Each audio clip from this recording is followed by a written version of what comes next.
शुरुआत बड़ी खबर के साथ में करेंगे। सुप्रीम कोर्ट में बुधवार को अरावली मामले पर सुनवाई हुई।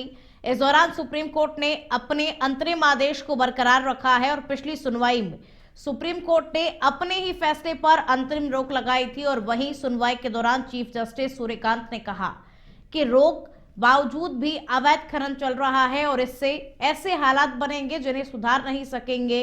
सुप्रीम कोर्ट ने यह भी कहा कि खनन रोकने के लिए विशेषज्ञों की एक एक्सपर्ट कमेटी गठित की जाएगी और कोर्ट ने राजस्थान सरकार से गारंटी ली कि अरावली क्षेत्र में किसी भी तरीके का खनन नहीं होने दिया जाएगा और मामले में अगली सुनवाई 4 हफ्ते बाद होगी। तब तक केंद्र और संबंधित राज्यों को अपनी अपनी रिपोर्ट दाखिल करने का निर्देश दिया गया है।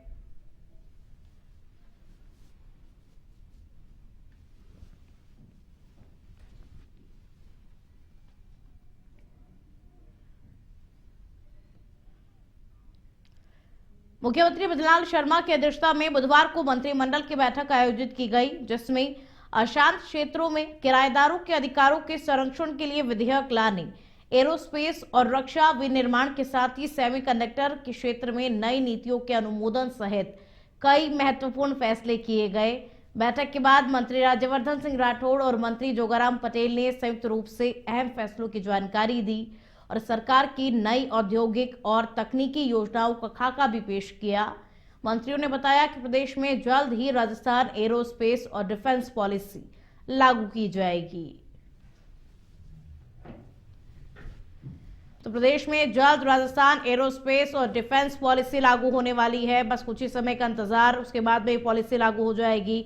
सीएम भजनलाल शर्मा की अध्यक्षता में कैबिनेट की बेहद अहम बैठक हुई। कैबिनेट बैठक में कई अहम फैसलों पर मुहर लगी। कई ऐसे फैसले जिनको लेकर के लंबे समय से इंतजार किया जा रहा था और आज की कैबिनेट की बैठक में उन अहम फैसलों पर मुहर लगी।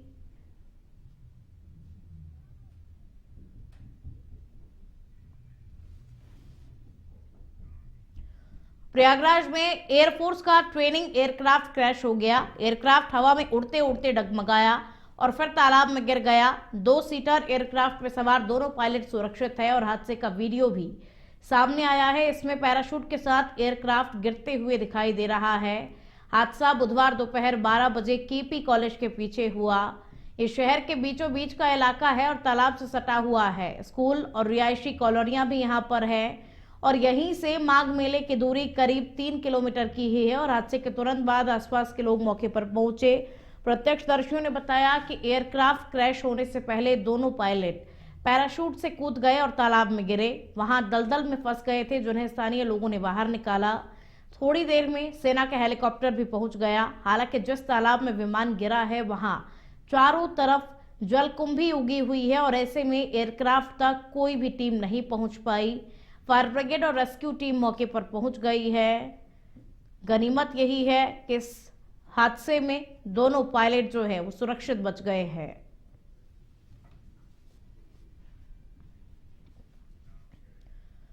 करौली में नगर परिषद के पूर्व सभापति के बेटे और दंगे भड़काने के आरोपी अमीनुद्दीन खान के अवैध भवन पर दूसरे दिन भी बुलडोजर चला। भवन निर्माण स्वीकृति और पट्टा निरस्त किए जाने के बाद प्रशासन ने सख्त रुख अपनाते हुए अतिक्रमण तोड़ने का अभियान तेज कर दिया है।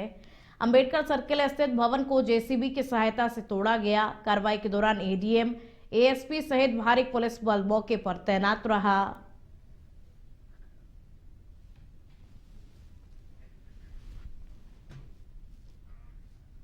बारा शहर में सोमवार को वकील व उसके परिवार पर हुए हमले को लेकर के लोगों में रोष व्याप्त है और इस मामले को लेकर श्री नामदेव समाज जिला विकास संस्था की ओर से जिला पुलिस अधीक्षक को ज्ञापन सौंपकर आरोपियों की गिरफ्तारी की मांग की गई। समाज के लोगों का कहना है कि कमल किशोर बघेरवाल एवं अधिवक्ता अरविंद बघेरवाल पर उनकी निजी जमीन पर जबरन कब्जा करने के प्रयास के दौरान दबंगों ने हमला किया। इस घटना में पीड़ितों को गंभीर चोटें आई। ज्ञापन में पुलिस प्रशासन से हमलावरों के खिलाफ सख्त कार्रवाई करते हुए शीघ्र गिरफ्तार करने की मांग की गई है।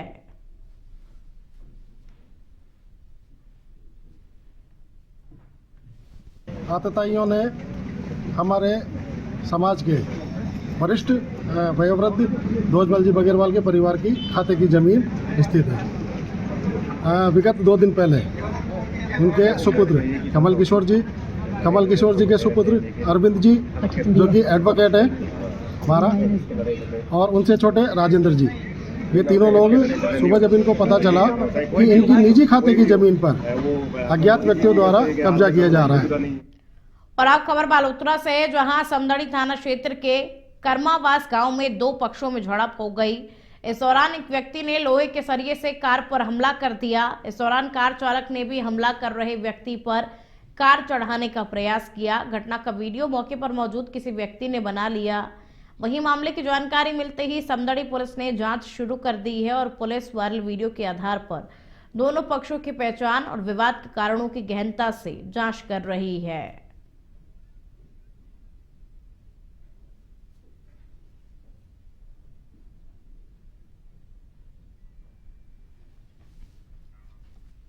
झुंझुनू के उदयपुरवाटी में मतदाता सूची से मुस्लिम समुदाय के नाम हटने से लोगों में आक्रोश व्याप्त है और ऐसे में लोगों ने उपखंड अधिकारी को ज्ञापन सौंपकर नाम जुड़वाने की मांग की। मामला उदयपुरवाटी भाग संख्या 197 और 198 से जुड़ा हुआ है। वहीं लोगों ने मतदाता बीएलओ पर गड़बड़ी करने का आरोप लगाया। बीएलओ के खिलाफ जांच कर कार्रवाई करने की मांग की। लोगों ने कहा कि मुस्लिम समुदाय के लोगों को मृत बताकर 100 से अधिक मतदाताओं के नाम काट दिए गए हैं।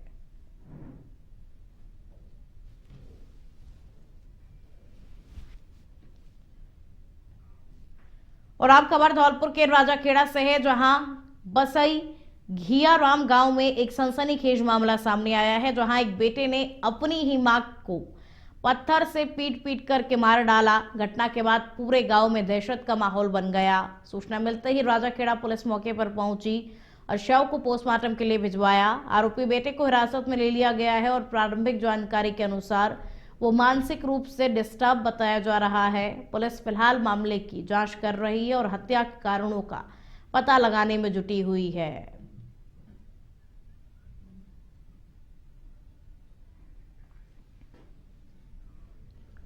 और आप खबर भरतपुर के बयाना से है, जहां गांव विस्खोरी में बीती रात जंगली जानवरों ने आतंक मचाया। एक बाड़े में बंद भेड़ बकरियों के झुंड पर अचानक से हमला हुआ, जिसमें करीब 15 भेड़ और 5 बकरियों की मौत हो गई और कई घायल हुए। ग्रामीणों ने मृत और घायल पशुओं को सुरक्षित स्थान पर पहुंचाया। सूचना मिलते ही वन विभाग के अधिकारी तहसीलदार लालचंद वर्मा, पशु चिकित्सालय के डॉक्टर गिरीश गोयल और पूर्व सांसद रंजिता कोली मौके पर पहुंचे। भारी संख्या में ग्रामीण भी घटनास्थल पर मौजूद रहे और नुकसान का जायजा लिया गया।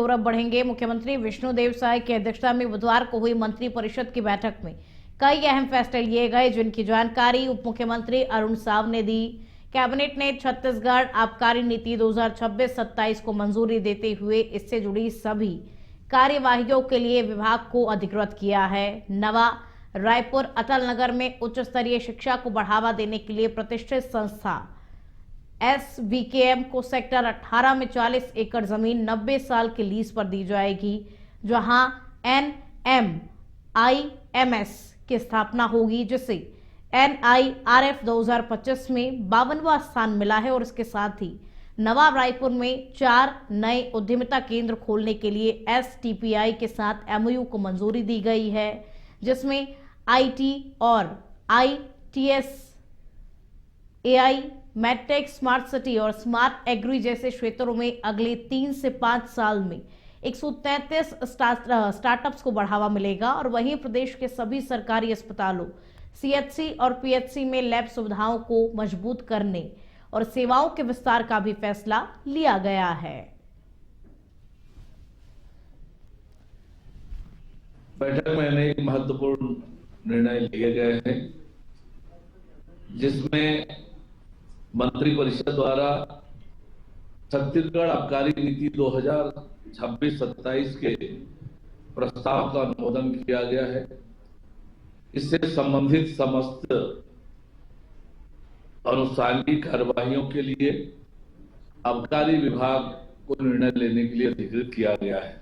बैठक में अनेक कांग्रेस कमेटी के बैनर तले सरकार की नीतियों के विरोध में सुमेरपुर उपखंड कार्यालय के बाहर सांकेतिक धरना दिया गया। धरने के बाद कांग्रेस नेताओं ने प्रेस वार्ता कर सरकार को जनविरोधी नीतियां बंद करने की चेतावनी दी।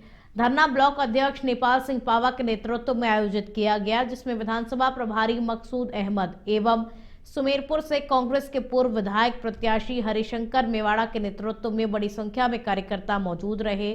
प्रेस को संबोधित करते हुए हरिशंकर मेवाड़ा ने कहा कि सरकार अपनी विफलताओं को छुपाने के लिए पूर्व कांग्रेस सरकार की जन कल्याणकारी योजनाओं के नाम बदलकर उन्हें बंद करना चाहती है, जिसे कांग्रेस किसी भी कीमत पर बर्दाश्त नहीं करेगी।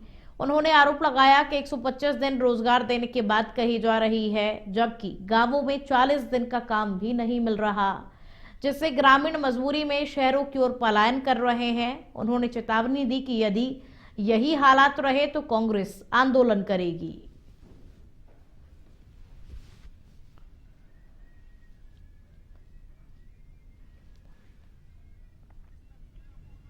जो मोदी सरकार ने कानून के अंदर त्रुटि करके संविधान का अर्थ ही बदल दिया। मनरेगा यूपीए सरकार की लोगों को एक अधिकार दिया गया था कि वो 100 दिन का रोजगार 15 दिन के अंदर उनको रोजगार देने का वादा था और 100 दिन तक उनको रोजगार देने की बात कही गई थी। आज मोदी सरकार ने उस कानून के अंदर बदलाव करके और एक ठेका प्रथा को अंजाम दे दिया है।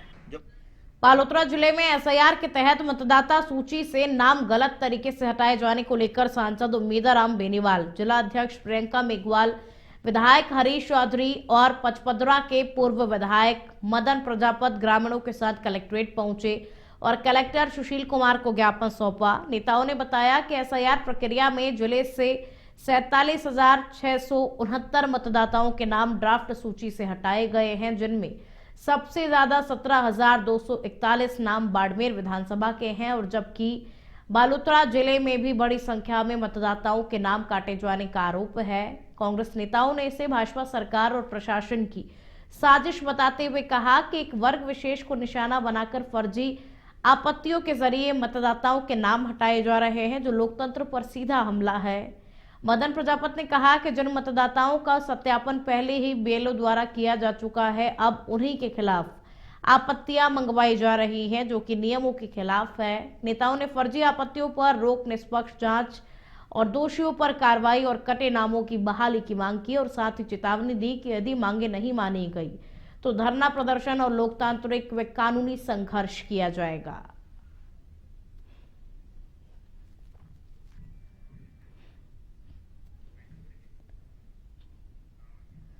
बुलेटिन में फिलहाल इतना ही। देखते रहिए इंडिया अहेड। नमस्कार।